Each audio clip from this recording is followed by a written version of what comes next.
আসন্ন তিস্তর পঞ্চায়েত নির্বাচনকে সামনে রেখে ভারতীয় জনতা পার্টির যোগদান অব্যাহত রয়েছে। আজ ইরানি গ্রাম পঞ্চায়েতের অন্তর্গত ২ নম্বর ওয়ার্ডে ভারতীয় জনতা পার্টির যোগদান সভা অনুষ্ঠিত হয়। আজকের এই যোগদান সভায় উপস্থিত ছিলেন কৈলাসহর মণ্ডলের মণ্ডল সভাপতি সিদ্ধার্থ দত্ত মহোদয়, উপস্থিত ছিলেন ওয়াকফ বোর্ডের চেয়ারম্যান মবস্বর আলী, উপস্থিত ছিলেন জেলা পরিষদের মনোনীত প্রার্থী গিয়াসউদ্দিন আহমেদ লাবলু। এছাড়া উপস্থিত ছিলেন ভারতীয় জনতা পার্টির সমস্ত কার্যকর্তারা। আজকের এই যোগদান সভায় ইরানি গ্রাম পঞ্চায়েতের প্রাক্তন পঞ্চায়েত সদস্য আসিদ আলী 10 জন ভোটার নিয়ে কংগ্রেস দল ত্যাগ করে ভারতীয় জনতা পার্টিতে যোগদান করেন। ভারতীয় জনতা পার্টির পতাকা হাতে দিয়ে দলে বরণ করে নেন মণ্ডল সভাপতি শ্রী সিদ্ধার্থ দত্ত মহোদয়। আজকের এই যোগদান সভায় ভারতীয় জনতা পার্টির বিভিন্ন উন্নয়নমূলক কাজের কথা তুলে ধরেন জনসম্মুখে।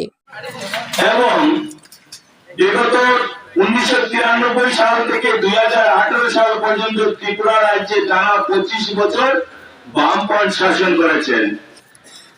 বিশেষ করে উত্তর দিকে কৈলাসহর মণ্ডলের অন্তর্গত গ্রামাঞ্চলে বিশেষ সময় পঞ্চায়েতে বেশিরভাগ সময়েই কংগ্রেস পঞ্চায়েত পরিচালনা করেছেন। কিন্তু 2014 সালে ভারতের প্রধানমন্ত্রী নরেন্দ্র মোদীর নেতৃত্বে নতুন সরকার গঠিত হওয়ার পর যেইভাবে ভারতবর্ষকে এবং ভারতবাসীকে এগিয়ে নিয়ে যাওয়ার রাস্তা শুরু হয়েছে, যাত্রা শুরু হয়েছে, এর আগের 65 বছরে কিন্তু আমরা দেখতে পাই না।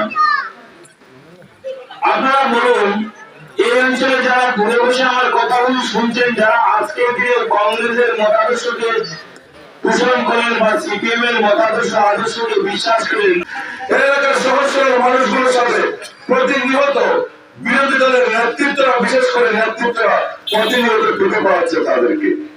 তার উদাহরণ হলো, আমরা নির্বাচন ঘোষণার পর প্রায়শই দেখতাম সিপিএম কংগ্রেস সরকারের জোট হয়ে গেছে, বিকালে আবার জোট ভেঙে গেছে। এই রকমটি ছিল, আপনারা দেখেছেন, সকালে জোট রাত্রে ভেঙে গেছে, রাত্রে জোট সকালে ভেঙে গেছে। শেষ মাসে একদিন দেখতে পেলাম একটা মিডিয়ার চ্যানেলে সিপিএম কংগ্রেস জোট হয়েছে। এবার সিপিএম কংগ্রেস জোট হয়েছে, দেখুন বক্তব্য আপনারা ছিলেন, বক্তব্যের একটা গ্রাম পঞ্চায়েত রয়েছে, ওখানে পুল দিয়ে দেখবেন আপনারা, ওইখানে তাদের আসন শেয়ার হয়েছে, আসন বরাবর হয়েছে বিভিন্ন পঞ্চায়েতে। কিন্তু আজকে যারা লক্ষ্মীপুরে যারা রয়েছেন সিপিএম এর এবং কংগ্রেসের সাধারণ কর্মী বন্ধুরা, তাদের অবস্থা বেহাল। কারণ তারা চিন্তা করে ভেবে পাচ্ছে না তাদের ভোটটা দেবেন তো কোথায় দেবেন। কারণ ওইখানে জোট হয়েছে, তাহলে সমিতিতে একটা